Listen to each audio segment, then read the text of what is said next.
আজ একটা নতুন ধরনের কেকের ডিজাইন তোমাদের সাথে শেয়ার করছি। এই ডিজাইনের কেকটা আমিও ফার্স্ট বানালাম, আর কিভাবে বানিয়েছি সমস্ত টিপস এন্ড ট্রিক্স শেয়ার করেছি। এই গরমে কিভাবে একটা ফন্ডেন্ট দিয়ে পুরো কেকটা ডেকোরেশন করতে পেরেছি, আর কিভাবে আমি বউটা রেডি করেছি সমস্তটাই তোমাদের সাথে শেয়ার করে নিয়েছি ভিডিওর মধ্যে। দেখো, এখানে আমি রুম টেম্পারেচারে রাখা 4টে ডিম নিয়েছি। যে ম্যাডাম আমাকে এই কেকটার অর্ডার করেছিলেন, উনি একটা 2 পাউন্ডের ভ্যানিলা কেকের অর্ডার করেছিলেন। আর সেই মতোই দেখো, এখানে আমি 4টে ডিম নিয়ে নিয়েছি আর 1 চিমটে লবণ দিয়ে তারপরে স্টেপ বাই স্টেপ চিনিটা দিচ্ছি, ভালো করে বিট করে নেব। সমস্ত কিছু উপকরণ আমি কিন্তু ডেসক্রিপশন বক্সে দিয়ে দেই, তোমরা একটু চেক করে নিও ডেসক্রিপশন বক্স, তাহলে পারফেক্ট ভাবে একটা মেজারমেন্ট করে কেক বানাতে পারবে। কেক স্পঞ্জ বানালে পারফেক্ট ভাবে স্পঞ্জি একটা কেক তৈরি হবে। এখানে দেখো 5 থেকে 6 মিনিট খুব ভালো করে বিট করে নেব। বিট করার পরেই কিন্তু খুব ভালো করে ডিম আর চিনিটা মিশে যাবে। তারপরে দেখো এরকম একটা ফোমি ভাব এসে যাবে। আমার ডিম আর চিনিটা খুব ভালো করে মিশে গেছে 5 থেকে 6 মিনিট বিট করার পরেই। এই পর্যায়ে আমি তেল আর এসেন্স দিচ্ছি। এখানে আমি ভ্যানিলা এসেন্স ইউজ করেছি, যেহেতু উনি ভ্যানিলা কেকের অর্ডার করেছেন, তাই ভ্যানিলা এসেন্স একটু বেশি করেই দিয়েছি, কারণ ডিমের যাতে না কোনো রকমের স্মেল এখানে পাওয়া যায়।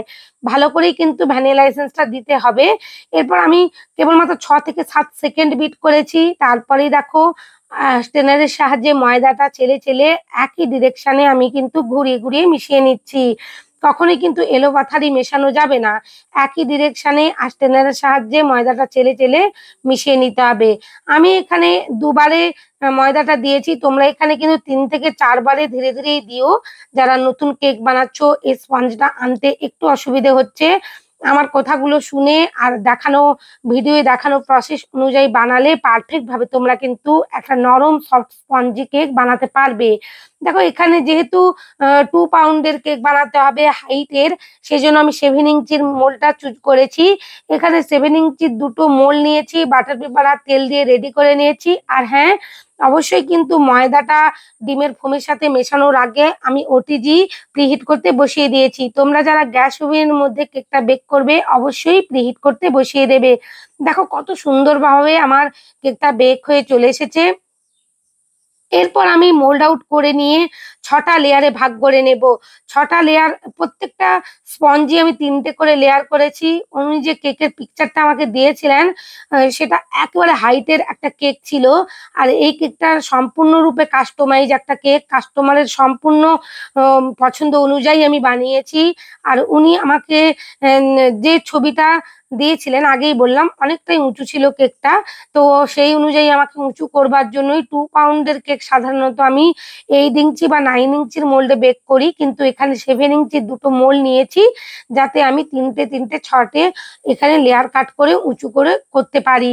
দেখো কত ভালোভাবে নরম সফট স্পঞ্জি কেকটা আমি এখানে লেয়ার কাট করেও নিয়েছি। এরপর স্কোয়ার বোর্ড নিয়ে নিয়েছি।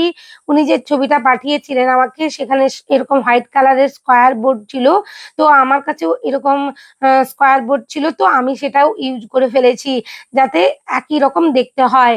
দেখো, প্রথম লেয়ারটা আমি এখানে বসিয়ে দিয়েছি। যেভাবে সুগার সিরাপ দিয়ে সোপ করে নিলাম, পরিমাণ মতন ক্রিম দিয়ে দিয়েছি। আর যেহেতু ভ্যানিলা কেক, তাই আমি ফিলিং এ একটু হোয়াইট চকো চিপস দিয়ে দিয়েছি। তোমরা এখানে হোয়াইট চকো চিপসের বদলে হোয়াইট গানাশটাও ইউজ করতে পারো 1 টেবিল স্পুন করে, কোনো অসুবিধে নেই। আবার স্কিপও করতে পারো। আমার যেন মনে হচ্ছিল লেয়ারটা একেবারে খালি খালি যাবে, সেজন্যই আমি এখানে হোয়াইট চকো চিপসটা ইউজ করে নিয়েছি। এরপর দেখো, আমি দ্বিতীয় লেয়ারটাও দেখিয়ে দিচ্ছি। এরপরে কিন্তু আমি স্কিপ করেই দেখিয়ে দেবো প্রত্যেকটা লেয়ার বসানো, কারণ প্রত্যেকটা লেয়ারই আমি একই রকম ভাবে করেছি, তাই আমার মনে হচ্ছিল আর এখানে সময় না দিয়ে একেবারেই আমি তোমাদেরকে ক্রাম কোটিংটাই দেখিয়ে দেবো। দেখো, ধীরে ধীরে আমি প্রত্যেকটা লেয়ার একই রকম ভাবে করে নিয়ে বসিয়ে নিচ্ছি, সেজন্য আমি একটু স্কিপ করেই দেখিয়ে দিয়েছি। তোমরা যারা নতুন বন্ধু, আশা করছি কোনো অসুবিধে হবে না। যদি অসুবিধে হয় এই অংশটা বুঝতে, আমাকে অবশ্যই কিন্তু কমেন্ট সেকশনে কমেন্ট করতে পারো। আর হ্যাঁ, যদি চ্যানেলে নতুন বন্ধু হয়ে থাকো, প্লিজ চ্যানেলটা সাবস্ক্রাইব করে দিও এরকম নতুন নতুন ভিডিওর জন্য। আর লাইক শেয়ার কমেন্ট অবশ্যই করো, তোমাদের লাইক শেয়ার কমেন্ট আমাকে নতুন নতুন কাজ করতে উৎসাহিত করে। দেখো, আমি খুব ভালো করে এখানে কিন্তু ক্রাম কোটিং করে ফ্রিজের মধ্যে 30 মিনিট রেখে দিয়েছিলাম। খুব সুন্দরভাবে আমার কেকটা সেট হয়ে গেছে। আমি অল্প, অল্প করে ক্রিম দিয়ে এখানে কিন্তু কাজটা করব।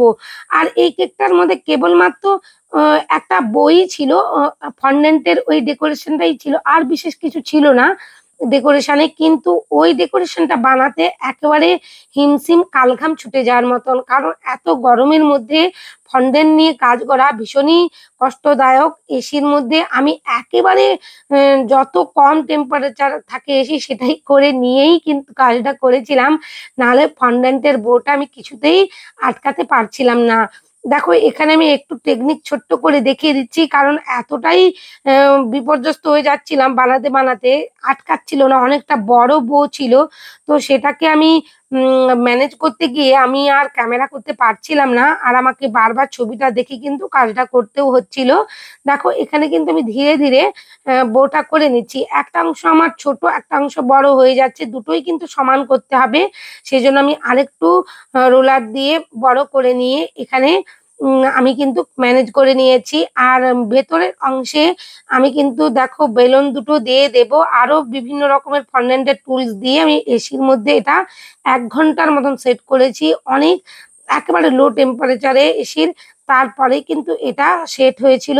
একটা যে হার্ডি ভাব সেটা এসেছিল ফন্ডেন্টের মধ্যে। আর আমি তারপরে কিন্তু স্কিওয়ার দিয়ে, যেটা আইসক্রিমের স্টিক আছে সেটা দিয়ে পেছনের অংশে চকলেট আমি আটকে নিয়েছিলাম চকলেট দিয়ে। কারণ কেকটা অনেকটা দূর ডেলিভারি করার ছিল। যদি আমি একেবারে ঠিকভাবে সিকিউর না হই তাহলে কিন্তু আমি এই ধরনের এত বড় ফন্ডেন্টের ডেকোরেশনের কেক কখনোই ম্যানেজ করতে পারবো না। সেজন্য চকলেটের ইউজও আমি করেছি। তোমাদের সাথে শেয়ার করছি আমি যেভাবে করেছি কাজগুলো। এরপর দেখো আমি এটা এসির মধ্যে রেখেই দিয়েছিলাম।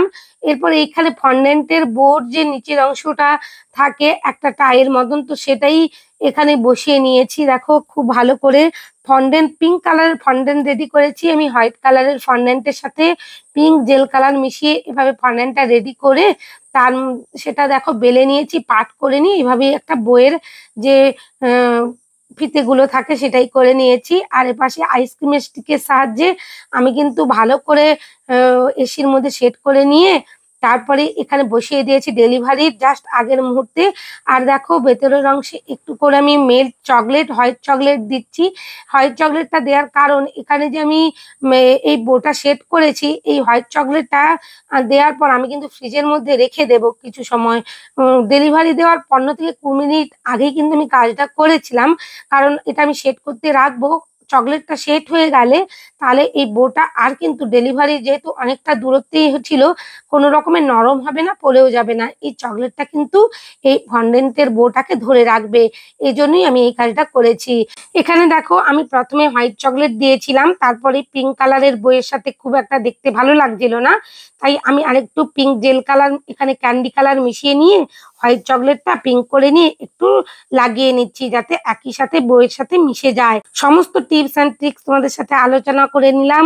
তোমাদের কাছেও এরকম কেকের অর্ডার এলে তোমরা অবশ্যই করে নিও। সবাই খুব ভালো থেকো। অনেক ধন্যবাদ তোমাদের।